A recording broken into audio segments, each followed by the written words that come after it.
اسد عمر صاحب کا بھی سوال پوچھنا ہے، کیونکہ اسد عمر صاحب عمران خان کے ساتھ ہوتے تھے جب وہ تقریریں کر کے آپ کو تنقید کا نشانہ بناتے تھے، پھر ان کی اب وزارت چلی گئی، لیکن اب دوبارہ وزارت ان کو ملنے والی بھی ہے. اچھا، لیکن جہاد کی وضاحت آپ کچھ کر سکتے ہیں کہ جہاد کا عمران نے آپ کیوں بولا؟ پھر میں ٹاپک آگے لے جاؤں. میرا خیال ہے Imran has been over whelmed by the response that یہاں سے جو ان کے سپورٹرز نے کیا.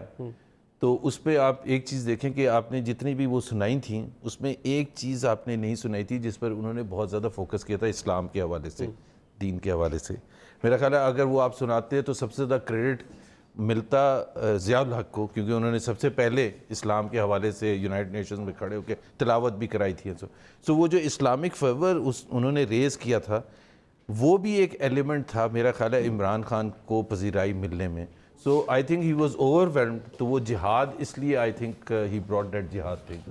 تو ویسے ایز اے میٹرو پرنسپل جو ان کی ایک دو جملے تھے وہ مجھے لگا کہ جتنا پاورفل رسپانس دینا چاہیے تھا وہ درست انداز میں دیا گیا. میں نے ایک جملہ ان کا ٹویٹ کیا ہوا ہے، میں وہی اس کو دوبارہ پڑھ دیتا ہوں. میرا ایمان ہے لا الہ الا اللہ، آخری دم تک لڑیں گے، اقوام متحدہ مسئلہ کشمیر کے لیے حل کے لیے اپنی ذمہ داریاں ادا کریں. دیکھیں ایک تو میں بالکل دیکھیں پاکستان کا جو کشمیر کا کاز ہے نا، Pakistan is on the right side more so after 5 August. Pakistan has a outstanding case to go and convince the international community. اور میرا خیال ہے ہمیں اسی لاجک کو ہی یوز کرنا چاہیے.